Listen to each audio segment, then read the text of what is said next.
Entonces, en Parashat Teruma queremos analizar cuál es el objetivo del Mizbeach. Van a ver que salen temas muy, muy profundos y muy lindos.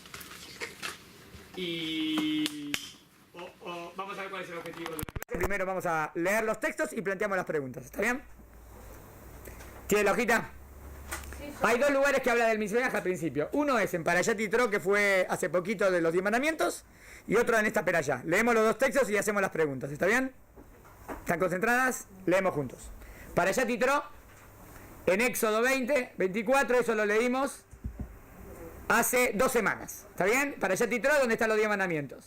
Al final de los 10 mandamientos, al final de la Perashá, dice esto: me haréis un altar de tierra para mí. Dice que van a hacer un altar, dice que es de tierra. Y sobre él sacrificaréis vuestras ofrendas. Y si cuando van a hacer korbanot, las ofrendas van a estar ofrecidas sobre ese altar. Y holocaustos pacíficos. Había varios tipos de sacrificios. Está bien, que se quemaba completamente. Algunos que también los Kohanim comían parte. Hay que entender por qué. En todo lugar en donde recuerde mi nombre, vendré a ti y te bendeciré. ¿Qué tiene que ver esto, no? Venía hablando de que vamos a hacer un Mizbeach. Y después dice, en todo lugar donde ustedes recuerden mi nombre, yo voy a venir y los voy a bendecir. ¿Qué quiere decir recordar el nombre? Si yo digo, Hashem, ahora viene y me bendice. ¿Qué quiere decir? En todo lugar donde ustedes recuerden mi nombre, Dios va a venir y te va a bendecir. ¿A qué se refiere recordar el nombre? ¿Entiendes la pregunta? ¿Y por qué está al lado del Mizbeach? Porque lo podía haber dicho en otro contexto, ¿no? En cualquier lado. Podía haber, no sé, al lado de Birkat Kohanim. Ustedes, ¿por qué lo dijo acá al lado del Mizbeach? O sea, hay algo que representa el Mizbeach y eso como que traería la bendición, o eso es recordar el nombre de Dios. ¿Entienden? No. Y si hicieres para mí un altar de piedras, si el altar va a ser de piedra, no lo construirás con piedras labradas. Prohibido que esa piedra sea trabajada. ¿Por qué? ¿Qué tiene de malo si las piedras que pusimos en el Mizbeach eran trabajadas? Pues tu cincel, estoy ahí preguntando. Pues tu cincel ha golpeado sobre ella y de esta manera se profanaría. O sea, dice que si trabajaste la piedra o la cortaste, profanaste esa piedra. No sirve para el altar. ¿Por qué? Y no subirás a mi altar por escaleras. ¿Y de qué manera se va a subir al altar? No va a tener escaleras. ¿Qué tiene de malo que tenga escaleras? Para que no sea descubierta de una. Dice, había una esplanada. Había una esplanada, ¿no? Y así subían. Acá dice, ¿no? Para que no sea descubierta tu desnudez. A lo mejor aquí está dando una explicación. Sin embargo, si tenían las túnicas tan largas. No sé, debe ser que hay una manera que si es escaleras, levantas la pierna. Bueno, vamos a ver. Acá dijo eso, ¿no? Hay que ver cómo era la túnica, cómo era el vestido y por qué dijo que no sea con escaleras. Esa fue la pregunta. Está claro, es verdad. A lo mejor se... ¿Qué dice? Para que no se vea su desnudez. ¿Qué tiene que ver? ¿Quién va a ver la desnudez? Nadie va a ver la desnudez. ¿Quién va a ver la desnudez? ¿O es algo simbólico? No sé. O a lo mejor, no sé. Vamos a ver cómo está creado el altar y cuál es el metraje, ¿no? ¿Cuál es la medida? ¿Se entendió las preguntas? Segundo texto, el de nuestra Perashá. En nuestra Perashá, al final casi de la Perashá, dice, en 27, Shemot 27, Pasuk 1. Después de que habló del arca con los 10 mandamientos, con las Lujot, después que habló de la menorá, después que habló de varias de los objetos, dice esto: y harás el altar de madera de acacia. Acá me dice de qué material va a ser el altar. De madera, de 5 codos de largo, un codo de 50 centímetros. Entonces sería 2 metros y medio, ¿no? 5 codos de ancho, 2 metros y medio por 2 metros y medio, y 3 codos de alto. 1,5 metros de altura. No es tan alto, ¿no? Bueno, entonces digamos que más o menos hasta aquí, y ahí suben, y aquí está el piso del altar, ¿entienden? Acá está el Cohen haciendo los korbanot. Pero no es algo wow, gigantesco, ¿no? 1,5 metros de altura, 2,50 metros por 2,50 metros. En cada uno de sus 4 ángulos lo finalizarán con la forma de un cuernito, que tenía como una forma de un cuernito, hay que ver por qué. Y lo revestirás de cobre. No era de oro. Muchos de los utensilios del templo eran bañados en oro. Este no. Este era de madera, bañado en cobre. ¿Por qué?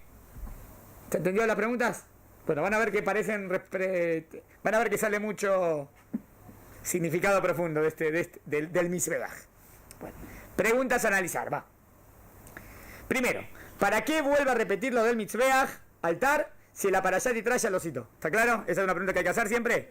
Si la Torá dice una cosa en un lugar y después la dice, habla del mismo tema en otro lugar, siempre la pregunta es, ¿por qué no dijiste todo en el mismo lugar? ¿Por qué lo quisiste dividir en dos? A lo mejor, ¿no? Siempre tenemos que preguntar si aparece algo en otros lugares, ¿por qué? Segunda pregunta. ¿Qué diferencia hay entre lo que dice en Parashat Terumá, la nuestra, con lo que dice en Parashat Yitro? O sea, hay diferencias.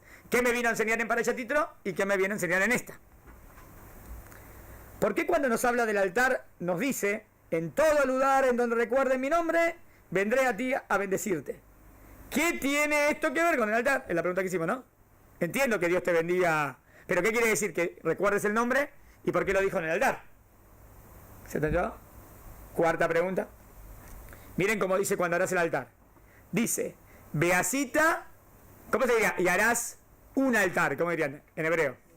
Beasita misbeach, ¿no? Et misbeach. Pero si dice Beasita et a misbeach, esa hey.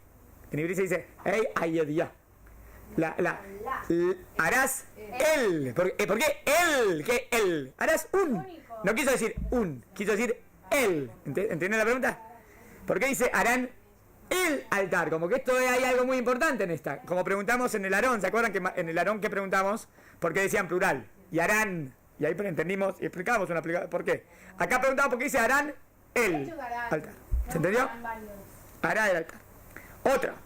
Si el altar era de madera, ¿cómo no se quemaba? Si vos incendiaste un fuego en algo de madera, se incendia todo. ¿No entiendo? Muy bien, ahí está la respuesta. Le podemos dar.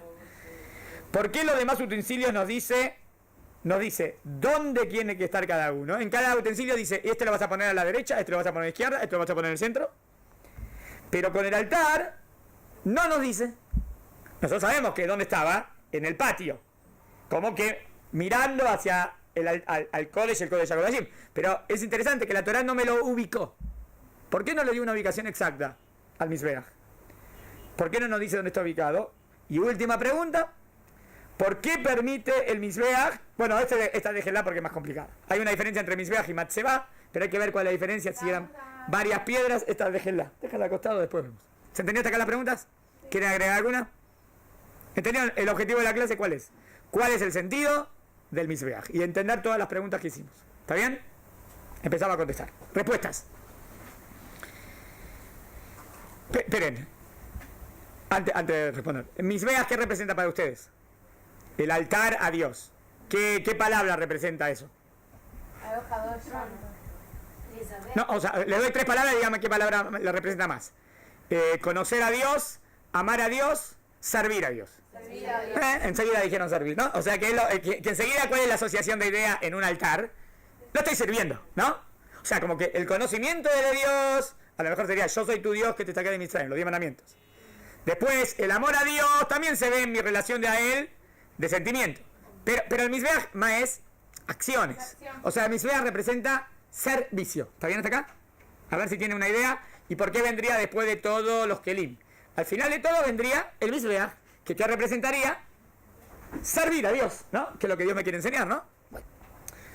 Primero, el servicio a Dios no se realizará de manera similar al servicio que se hacía con la idolatría. Primer punto. Cuando servimos a Dios lo hacemos de manera contraria a lo que hacían los idólatras. Varios ejemplos que lo hacemos de manera contraria. Por eso dice que no tenían que ser piedra labrada con hierro. Era normal en los altares de otros dioses, ¿está bien? Ahora hay que ver, que hacían altares de esta manera, especiales, todos labrados. Nosotros, más sencillo, ¿entienden? No como ellos. Es una manera diferente de servir a Dios verdadero. El hierro, ¿para qué se usa? ¿Por qué no podía trabajar la piedra con hierro? Para las guerras, no las espadas, para la fuerza, para la violencia. Y el servicio a Dios es con misericordia y no con fuerza. ¿Entendieron el concepto? No piedra labrada, para labrar la piedra tenías que cortarla con un metal. El metal no puede subir al Mizbeach porque el metal representa violencia y guerra. Y el Mizbeach representa paz, amor con Dios. ¿Está bien? Lindo. ¿Qué representa paz? Perdón. Que el Mizbeach no se hace ni con hierro ni con metal. Por eso la piedra no tiene que ser cortada. Y no con fuerza. Además, todo tipo de arayot. Otra cosa que había en la idolatría, que había mucho. En la idolatría había mucho relaciones prohibidas. utilizaban muchos sacerdotisas, ¿saben? En la idolatría, porque tenías que atraer a muchos adeptos, y bueno, aparecen muchas sacerdotisas, eso atrae a los hombres, ¿no? Y utilizaban, y hacían muchas cosas de cosas feas, ¿está bien? Había un servicio que era Baal Peor.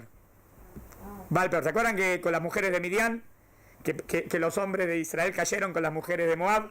¿Por qué cayeron con las mujeres de Moab? O sea, las mujeres de Moab los conquistaron. Pero ¿por qué cayeron al final terminando haciendo idolatría? ¿Qué tiene que ver? Debe ser que la idolatría tenía que ver también con relaciones. Porque vemos después que todos empezaron a estar con las mujeres de Moab, ¿se acuerdan?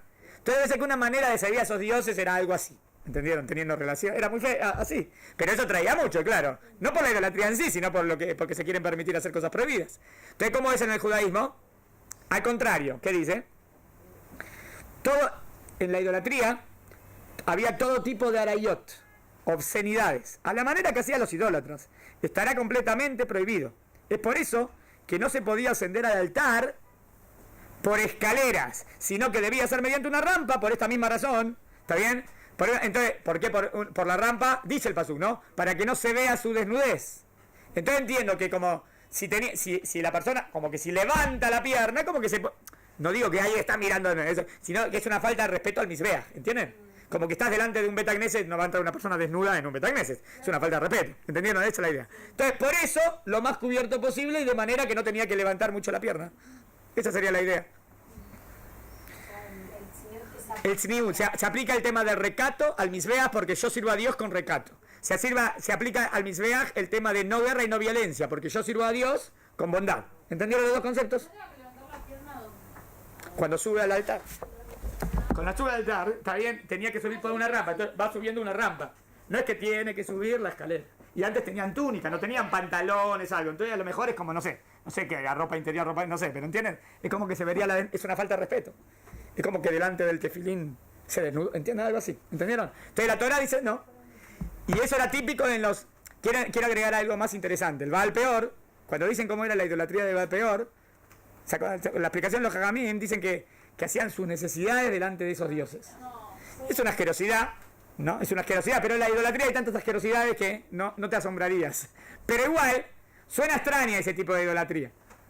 A mí me parece que la explicación no era que hacían sus necesidades, ¿entendieron? Que iban al baño delante del ídolo. Porque qué asquerosidad ir al baño delante del ídolo. ¿Qué manera de servir a un dios es eso? A mí me parece que lo que quiere decir era que tenían relaciones. Eso tiene más lógica.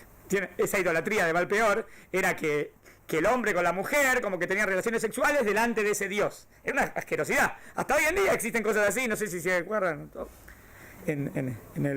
Hay ciertas sectas, cosas así raras. Obvio que es una manera, es una manera de como, yo qué sé, digamos, al dios ¿cómo se dice? De la abundancia y para que tengas hijos, entonces es una tontería, obvio, una tontería. Entonces tiene relaciones como delante de ese ídolo. Es una tontería, pero está clara que era una idolatría que atraía mucho. Porque no está trayendo por la idolatría en sí, está trayendo porque él quiere permitirse estar con esa mujer. ¿Entienden lo que quiero decir? Entonces puede ser que esa era la idolatría del Baal Peor. Tiene mucha lógica. Esa era la idolatría. Obvio que la Torah lucha contra eso y ellos... Entonces, la Torah es justo lo contrario, con santidad. ¿Se entendió? Si se acuerdan en la película de Código de Da Vinci, ahí hay una escena que de repente están haciendo cosas raras, ¿no? Obvio, no se verá, está bien. Pero es algo como que está relacionando el tema sexual con el tema religioso, ¿me siguen? Es gravísimo, ¿no? Gravísimo. O sea, es no entender nada. Pero ellos lo disfrazan de religioso, ¿eh? ¿Entienden el punto? Interesante, ¿eh? Lo disfrazan de religioso y nada que ver. Y entre paréntesis, a veces hay explicaciones, obvio que no es de la Kabbalah verdadera, no de la Kabbalah verdadera, pero hay interpretaciones equívocas de la Kabbalah y meten un poco ese el tema. Eso, el tema del sexo. Eso no entender nada de la Kabbalah. Pero mete, como que la parte masculina es Dios, la parte femenina, y ahí te inventan cualquier cosa que vos no entendiste nada, y la persona piensa como que...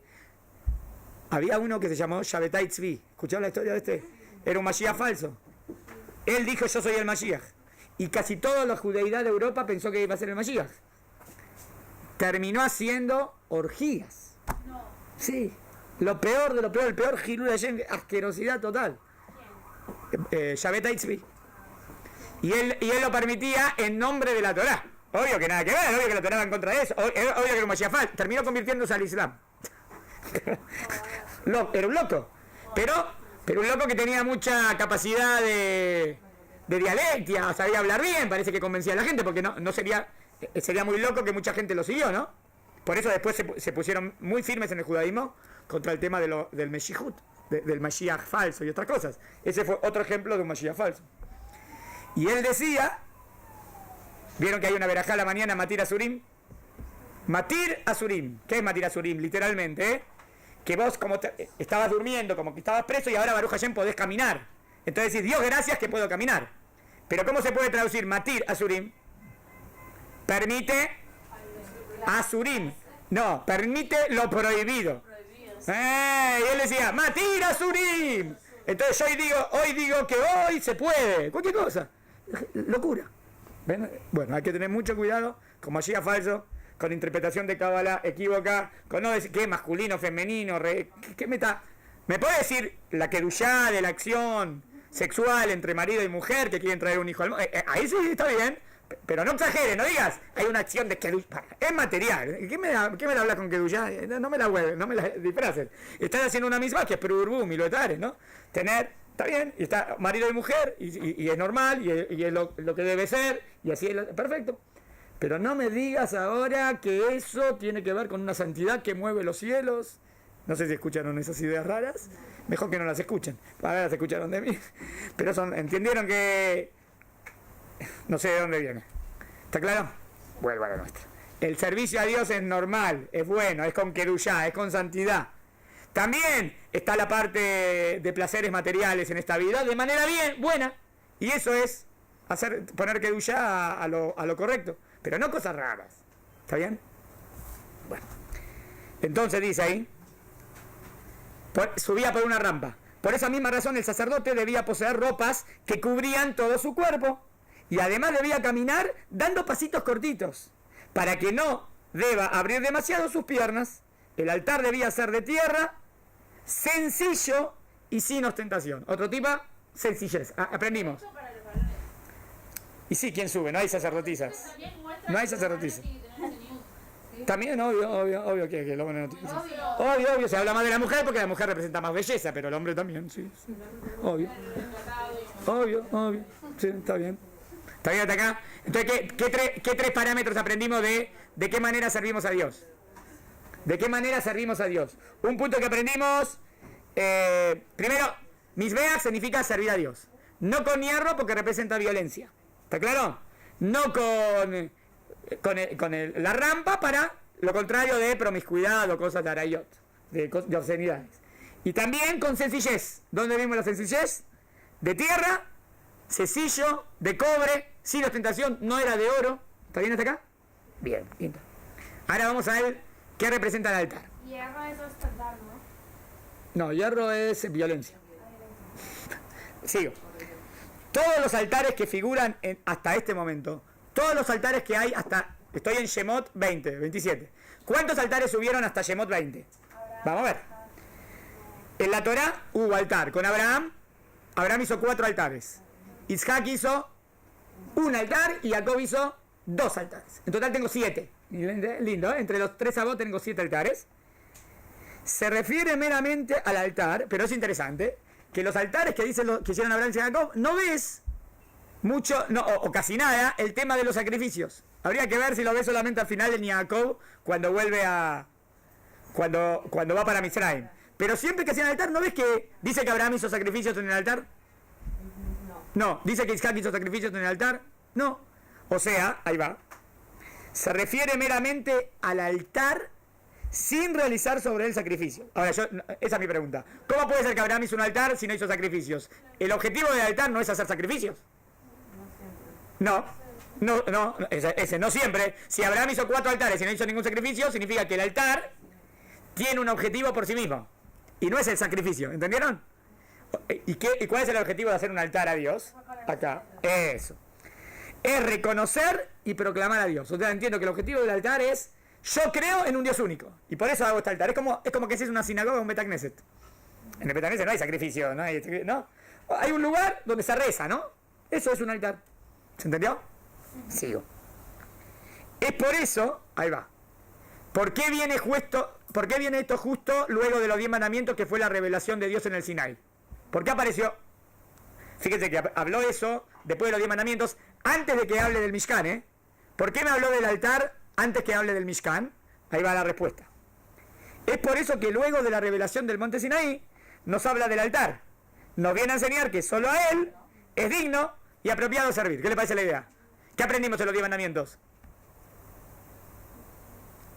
¿Qué aprendí en los 10 mandamientos? ¿Que Dios existe? ¿Que Dios es único? No, que Él es lo máximo. Bueno, entonces ¿por qué después de eso viene el altar? ¿El altar qué representa? Y ahora entendí que Dios es el rey y a Él lo debo servir. Pero no estoy hablando de los sacrificios. El altar representa a Él, lo quiero servir. ¿Entendieron la idea? ¿Qué principio de fe es? El quinto principio de fe. Está bien, viene justo los principios de fe después de Dios. Después de Dios, ¿de qué viene? ¿Cuál es el quinto principio de fe? Y solamente a Dios se lo debe servir. ¿Cómo lo diría esto con el altar? ¿Se entendió? ¿Y qué contestamos? ¿Por qué viene después de los 10 mandamientos en el Har Sinai? Sigo. Lo importante no es el acto en sí, realizar un sacrificio, sino la intención que debe acompañar a este acto. La kavanah y su pensamiento. ¿Está bien? O sea, solo a Dios se lo debe servir. ¿Es una acción o es una idea? Solo a Dios se lo debe servir. Ambas son las dos. De nuevo, solo a Dios se lo debe servir. ¿Es una idea o es una acción? No, es la idea de la acción. La idea es esta, ¿eh? Si hay algo que tiene sentido en el mundo servir, es solamente a Dios. Eso es lo que dije. Todavía no hice ninguna acción, pero entendí que al único que tiene sentido servir es a Dios. Ahora, lo llevaría a la práctica la acción. ¿Entendieron? Es la idea primera de la acción. Es buena, ¿entendieron? Bueno, ahora, ¿por qué hay diferencia entre las dos perashot? Va. En nuestra perashá no nos habla de los detalles de cómo debe ser construido, ni cómo hacer para que la madera no se queme cuando se hagan las ofrendas. Eso ya lo hizo en Éxodo. Ahora dice, ¿por qué acá no explica? Acá dice que vas a ponerle corbán, vas a hacer madera, pero se va a quemar. O vas a hacer corbán, no se va a quemar. ¿Por qué no lo explica en esta perashá? Porque lo explicó antes, en la perashá primera. Es por eso que nos dice el altar. ¿Por qué dice, y harán el altar? ¿Qué es él? Sean como construcción de leer Humash. Estoy leyendo Humash. En una perashá ya me dijo que hay que hacer un altar. Y ahora, en esta perashá, después de dos perashá me dice, y vas a hacer el altar. El famoso, el ¿cuándo? ¿Qué él? El que te dije antes, claro. Entonces, el que te dije antes. Si no lo digo, si esa es la primera vez que te lo digo, vas a hacer un altar, porque yo no sé de cuál. Pero si yo ya te hablé del altar, es el que te dije antes. ¿Entendieron la respuesta? Bien. Fue respuesta técnica, pero ya. Harán el altar famoso que te expliqué antes. ¿Dónde estoy? Es por eso que nos dice el altar, es decir, se está refiriendo al altar que ya nos explicó antes. Justo después de los 10 mandamientos, aquí viene a ampliar lo que nos dijo allí. Entonces, en esta perashá venimos a ampliar la idea de que Dios existe, Dios es único y ahora lo debo servir. Bueno, lo voy a servir con un altar. Bueno, ¿cómo se hace el altar? Explico más. Tenía una altura de 1,5 metros. ¿De qué habla eso? De portentoso, ¿cómo se dice? ¿De ostentoso o de sencillez? Sencillez. Esto es para que no sea algo demasiado grandioso, sino algo sencillo. Esta es la respuesta a la pregunta 4. Exacto. ¿Puede repartir la segunda? Va. ¿Esta es la segunda? Sí. 49. Esperen, hay una más ahí, pone. Ahí va la segunda hoja.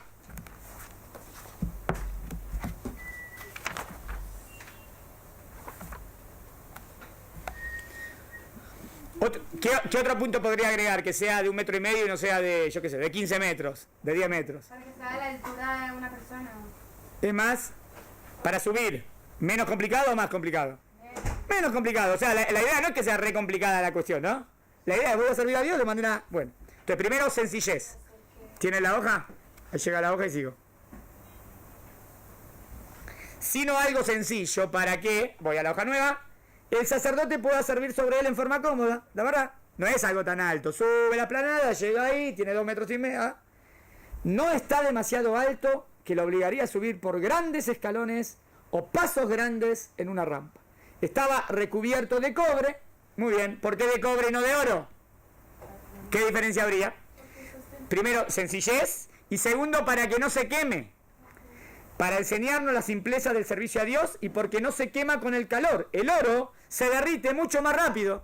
El cobre es mucho más resistente. El oro no, el oro se derrite cuando se trabaja, ¿entienden? Entonces, ¿qué? Si va a ser 1000 veas de oro, se va a empezar a retirar el oro. No se puede hacer un 1000 veas. Tengo que poner el fuego ahí. ¿Entendieron? Entonces, sencillez y práctico. Muy bien. Ahora viene la respuesta más, a mí, la que más me gusta. A ver qué les parece esto, que viene a agregar, ¿qué representa el Mizbeach? Obvio que entendimos. Dios está ahí y lo debo servir, ¿no? Ok, voy a servir a Dios. Miren esta. Si bien todo el tabernáculo fue comparado al monte Sinaí, todo el templo se compara al monte. ¿Se acuerdan que dijimos el otro día que el Mishkan sería como una... ¿El Mishkan qué era? Como un Betamikdash andante, ¿no? Un templo andante. Y dijimos que podría representar al monte Sinaí. Lo que pasó en el monte Sinaí es parecido al... A ver. El altar es dentro de los utensilios del tabernáculo el que más hace alusión a esta simetría. O sea, el altar parece al monte Sinaí. Vamos a ver. O sea, ¿qué similitud habría entre el altar donde ofrecemos los korbanot y el monte Sinaí? O sea, miren la idea es esta, ¿eh? Vamos a dejar el monte Sinaí. El monte Sinaí fue el lugar más grandioso que tuvimos la revelación de Dios. No queremos dejar ese lugar, queremos que ese lugar nos acompañe a lo largo del desierto. Y cuando lleguemos a la tierra de Israel, y cuando construyamos el Betamikdash, queremos que ese lugar lo tengamos siempre en mente. ¿Cómo hago para hacer algo así? ¿Cómo hago para tener en mente ese lugar famoso del monte Sinaí donde Dios se nos reveló? Construyo algo que se parece. ¿Entendieron? Bueno, ¿cuál de los utensilios es el que más se parece al monte Sinaí dentro de todo el tema? El Mizbeach. ¿Por qué? Ahí van las similitudes. 7 o 6 similitudes. Una, es construido elevado como el monte que sobresale de la superficie de la tierra. ¿Está bien el primero? El monte sobresale, el Mizbeach también sobresale. También es más bajo que todos los montes, mostrando humildad. Muy bien, si quieren agarramos el Midrash. De todos los montes, el monte Sinaí era el más alto. Dice que era el más bajito porque habla de humildad. ¿Y el Mizbeach también es bajito. ¿Está bien hasta acá? Bien, agarra. 2. Se sube por medio de una rampa. ¿Es parecido al monte? ¿Cómo se sube al monte? Por la ladera, va subiendo. Es parecido a un monte. Tercero, está construido con tierra y piedras. Miren, ¿con qué está construido el altar? Dijeron, podía ser de tierra o piedras no labradas, ¿no? Bueno, tierra y piedras, ¿es parecido al monte? Sí. Que son los mismos materiales que se encuentran en el monte Sinaí. Cuarto punto, no se me distraigan con la cortina. No cualquiera puede subir ahí. ¿Quién podía subir al monte? ¿Se acuerdan que Dios dijo, no subirán todos? Se quedaron ahí y subieron solamente los Kohanim.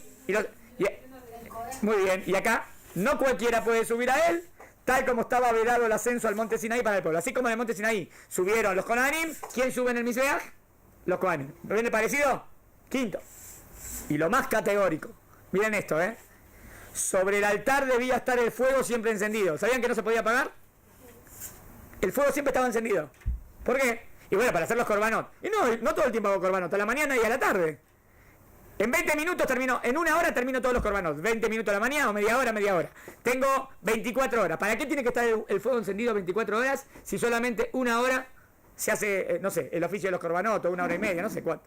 ¿Para qué 24? ¿Entendió la pregunta? Si las similitudes con el monte Sinaí, ¿tienen alguna idea? ¿No se acuerdan de algo que cayó sobre el monte? Cuando Dios se lo revela a Moshe. Dice, Hashem y Arad de Har Sinai va Esh. Y Hashem descendió en el monte en un fuego. Y Moshe se acercó al fuego. Siempre repite que en el monte había fuego. Entonces, ¿y qué es el Mizbeach? Como el monte Sinaí. Entonces, ¿por qué en el Mizbeach tiene que estar siempre el fuego prendido? Porque viene a acordarte del monte Sinaí. ¿Entendieron? Obvio que representa el fuego, representa a Dios. Bueno, leo. Lo más categórico. Sobre el altar debía estar el fuego siempre encendido. Es decir, no solo en el momento que se ofrecían los sacrificios, sino que en todo momento debía estar el fuego encendido. Tal como en el monte Sinaí, que estaba ardiendo en fuego todo tiempo que Dios estaba sobre él. Es por eso que cuando se inaugura el santuario, ¿se acuerdan cuando se inauguró el Mishkan? Se tenía que inaugurar y estaban preocupados. ¿Cómo se inauguró? Pusieron los korbanot y cayó un fuego de arriba. Cayó un fuego de arriba y eso significa que Dios aceptó. Dios inauguró el templo. O sea que ese fuego que representa a Dios. Simbólicamente, obvio, el fuego no es Dios. ¿Entendieron? Es por eso que cuando se inaugura el santuario, el fuego del altar desciende desde el cielo y desde ahí este fuego no se apagó nunca más y fue mantenido encendido durante todos los años. ¿Ven que el fuego representa a Dios? ¿Cómo dice cómo nos dirigíamos en el desierto? Dios iba delante de Israel. ¿Qué es Dios iba delante de Israel? La columna de fuego, la columna de fuego y nube. O sea que columna de fuego, ¿quién representa? A Dios. ¿Ven que siempre el fuego representa a Dios? Pregunta, la destrucción del Betamigdash y todo eso, ¿también estaba el fuego? Hasta que se destruyó. Y ahí pues, ya está, se perdió. Pero siempre estaba el fuego ahí encendido. Uno de los 10 milagros que ocurría a diario en el templo de Jerusalén, mire esto, es que la columna de humo que subía desde el altar jamás se doblegaba. O sea, interesante, de repente inclusive si había un viento, el humo siempre subía así derechito. No, o sea, nunca se vio que haya... O puede ser que Dios hacía un milagro que nunca había viento sobre el altar, no sé. Lo que sí sé es que siempre el humo subía derecho. Interesante, ¿no? Jamás se doblegaba con el viento y nunca la lluvia o la nieve apagó el fuego del altar. O sea, nunca, inclusive si hubo, era un milagro. El fuego siempre seguía. Esta columna nos recuerda a Dios que por medio de la columna de humo y fuego guiaba al pueblo en el desierto. ¿Está bien hasta aquí? Y ahora voy a la idea que quiero decir que el altar no siempre significa sacrificios. Lo voy a demostrar. Va.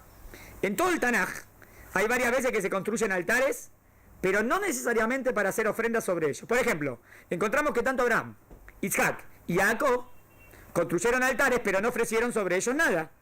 Era meramente para proclamar el nombre de Dios y así hacer que todos lo conozcan. O sea, ¿qué era el Mizbeach? Hacían un Mizbeach, la persona empezaba a hablar de Dios, toda la gente se acercaba y como que enseñabas quién era Dios. ¿Entiendes la idea? Eso era le farsem Shem Hashem. Hablaban del nombre de Dios. O sea, decimos, Dios, por ejemplo, o sea, en Abraham vino, eran todos idólatras, ¿no? Entonces Abraham vino a su Mizbeach, toda la gente se empieza a acercar. ¿Qué estás haciendo, Abraham? Es un Mizbeach para Dios. ¿Qué Dios? Hay muchos dioses, el sol, la luna. Entonces Abraham dice, no, el sol no es ningún dios, la luna no es ningún dios. Hay un Dios único. Les enseña. ¿Entendieron? Era un lugar de reunión para proclamar que Dios es el rey. ¿Se entendió? Sigo. Y así hacer que todos conozcan a Hashem. Moshe también ¿hay algún altar que construyó Moshe antes de estos altares? En la guerra contra Amalek. Ahora viene la guerra contra Amalek dentro de poco. Sí. Dice, cuando terminó la guerra hizo un altar para agradecer a Dios. No dice que hizo corbanón, no hizo nada. O sea que, ¿qué fue ese altar? Como un estandarte. Como algo para hablar de Dios, ¿ven? Moshe también construye un altar luego de vencer a Amalek y lo llama, miren cómo lo llama. Hashem Nisi. ¿Cómo llamó al altar? Dios es mi estandarte. Y no sacrifica nada sobre él. Por último, ¿se acuerdan un altar que hicieron las 2 tribus y media? ¿Se acuerdan de las 12 tribus cuando se separaron? Yeshua, ¿se acuerdan de Sefer Yeshua? ¿Conocen Sefer Yeshua? Es importantísimo ese lugar, ¿no? Se habían separado 9 tribus y media viven acá, las otras 2 tribus y media del otro lado del Yardén. ¿Qué es lo primero que hacen cuando cruzan el Yardén? Construyen un altar. ¿Qué pensaron las 9 tribus y media? Que iban a hacer idolatría. Y ellos le contaron, no, es para saber que nosotros somos el mismo pueblo y que creemos en un Dios único. ¿Qué vemos? Uno, hicieron un altar y no hicieron korbanot. O sea que el altar no necesariamente es para sacrificio, ¿ven? Es para proclamar que Dios es el rey. Pero haciendo así, una pregunta, entonces, ¿por qué dice que en la época del Betamigdash no se podía tener Bamot? Pero Bamot era para korbanot. Hacer altares y hacer korbanot fuera del Betamigdash. Esto estaba prohibido. Pero digamos que yo construyo un templo, digo, en honor a Dios y aquí nosotros nos reunimos para hacer tefila. ¿Qué problema hay? Eso no es problema. O sea, altares sí se podía construir. Hay que hablarle así. Lo que estaba prohibido era Bamot, como altares donde ofrecían korbanot. Eso es lo que estaba prohibido. ¿Se entendió? Lío. Por último, en el libro de Yeshua encontramos a 2 tribus, Reubén y Gad, que construyen un altar enorme, pero no ofrecen sacrificios en él, sino que es para que sirva de testimonio. Yo sé que cuando leo es más difícil que ustedes se concentren, porque tienen que seguir el texto, porque es más fácil cuando es ojo a ojo. Está bien, pero no importa, bueno, hagan el esfuerzo nada más. Yo sé que la mitad está haciendo el esfuerzo. Pero no ofrecen sacrificios en él, sino que es para que sirva de testimonio que ellos creen en Dios y son parte del pueblo de Israel que pregona esa idea. ¿Vieron? Entonces, ¿qué sería el Mizbeach? Creo en Dios y a Dios lo quiero servir. ¿Entienden? Esa es la idea del Mizbeach. Esto es muy lindo decirlo, ¿entienden por qué? No sé, Uday si van a entrar por qué. Porque todavía nosotros no hablamos del tema de los korbanot. Y el tema de los sacrificios animales es un tema complicado de explicarlo hoy en día, ¿no? sacrificios, animales. Dios no necesita. ¿Y para qué hay tanto mitzvot de korbanot?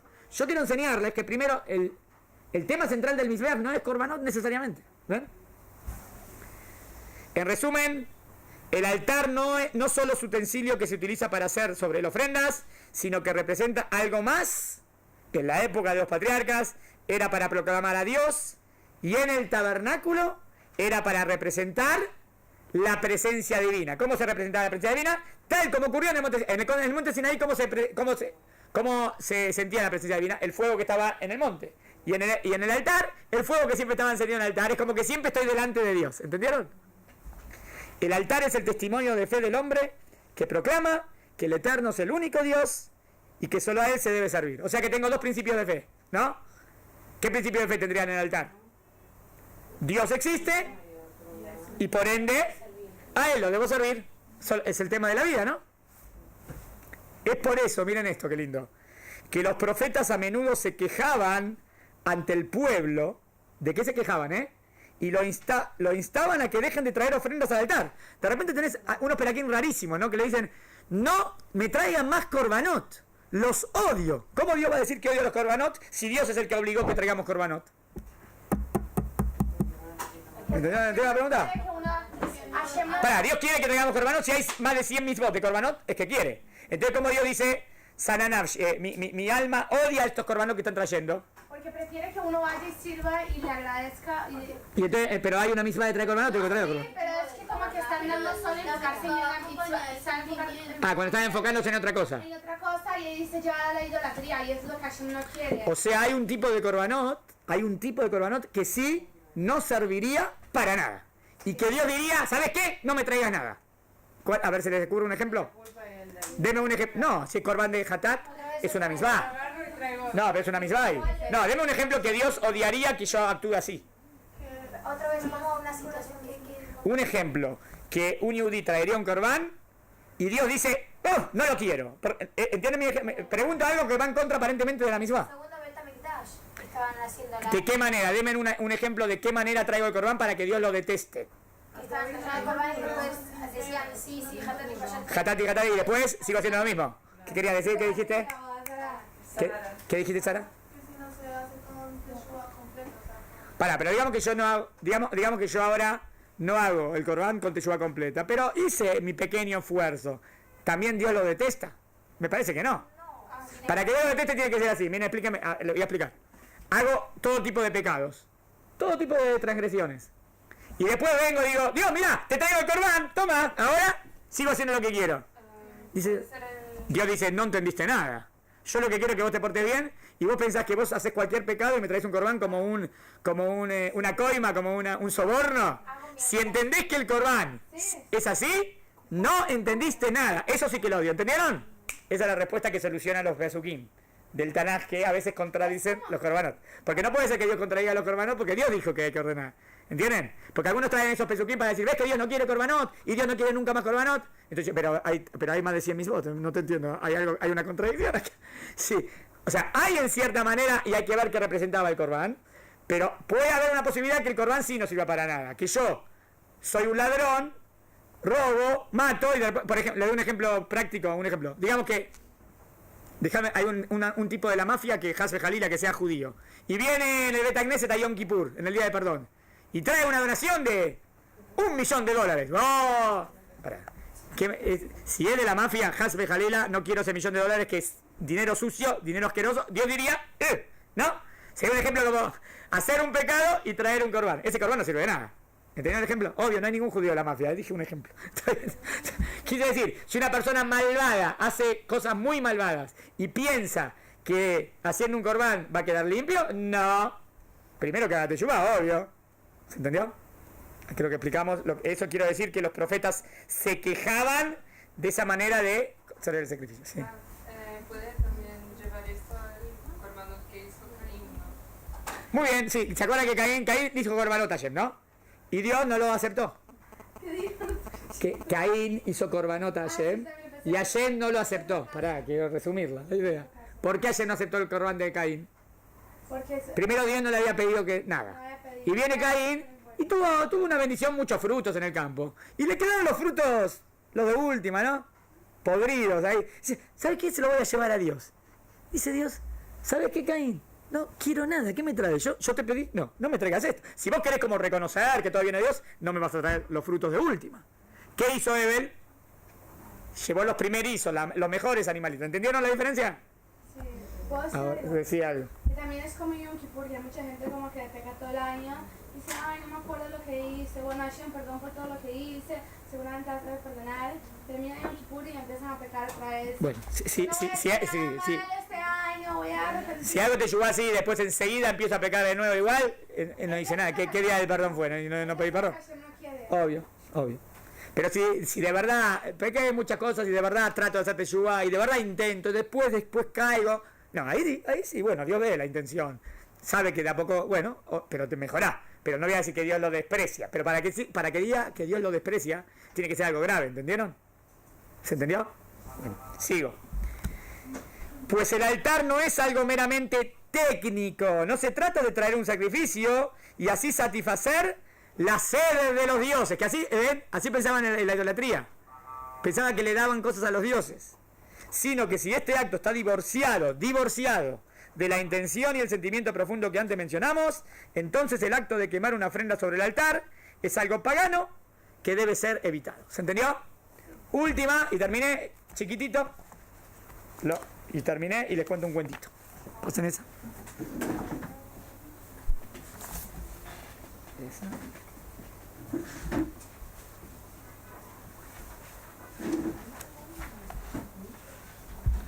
Va la segunda, hago un cuentito y algo de tefilá.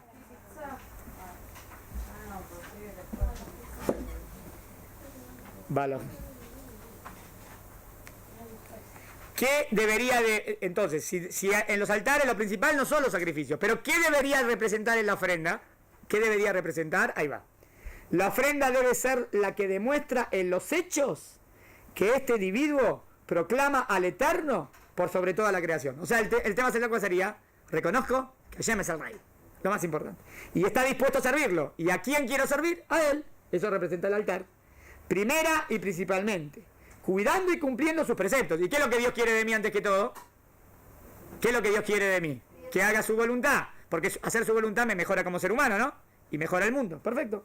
Pero también ofreciéndole cosas de valor. Y si yo voy a reconocer que todo viene de Él, ¿qué le ofrezco? Algo que tiene valor, ¿entienden? Por eso era simbólico, por eso el animalito era, antes el animalito era un pago, ¿entiendes? Una vaquita te costaba 2.000 shekels, era dinero. Eso representaba un poco como que reconozco que todo viene de Dios. Y cosas de valor para demostrar que Dios, y solo Dios, es lo más preciado. ¿Cuál fue la máxima prueba de que Dios es lo más preciado? ¿Cuál fue la máxima prueba que Dios le hizo a un ser humano? Dame a tu hijo Isaac. ¿Qué le está pidiendo? ¿Qué, ¿Hay algo más preciado que Abraham que Isaac? No. Abraham lo ama con lo máximo a Isaac. Y Dios le dice, dámelo. ¡Wow! Eso demostrar cuál es el valor supremo. O sea, si Dios es el valor supremo, está dispuesto a darlo, ¿no? Obvio que es una prueba. Pero ¿entendieron la prueba? La prueba se demuestra con algo que vale para ti. Cuando actúa de esta manera, entonces es digno de recibir la bendición de Dios. ¿Se acuerdan que preguntamos? Entonces, si recordarás mi nombre, yo vendré a ti y serás bendecido. ¿Qué tiene que ver esto con el altar? Ahora sí entiendo, porque ¿qué representa el altar? Que Dios es lo más importante para mí y que a Él lo debo servir. Entonces, donde recuerdes mi nombre, miren cómo dice, entonces es digno de recibir la bendición de Dios. Por eso dice, en todo lugar en donde recuerdes mi nombre. ¿Qué sería en todo lugar donde recuerdes mi nombre? Obvio que después el Mizbeach tenía que estar en un lugar fijo. Pero el Mishkan en el desierto, ¿fue de un lugar para otro? Sí. Y es más, y si eso es lo que representa, y si yo ahora estoy acá y estoy haciendo tefilá y recuerdo a Dios y le pido a Dios, de verdad, ¿no sería como recordar el nombre de Dios? Sí. Vendré a ti y te bendeciré. ¿Cuándo voy a venir a ti y te voy a bendecir? Cuando reconozcas estos conceptos y quieras ir en mis caminos. Si vos reconoces a Dios y querés ir en los caminos de Dios y vas en los caminos de Dios, entonces Dios viene y te bendice. Buenísimo. ¿Se entendió?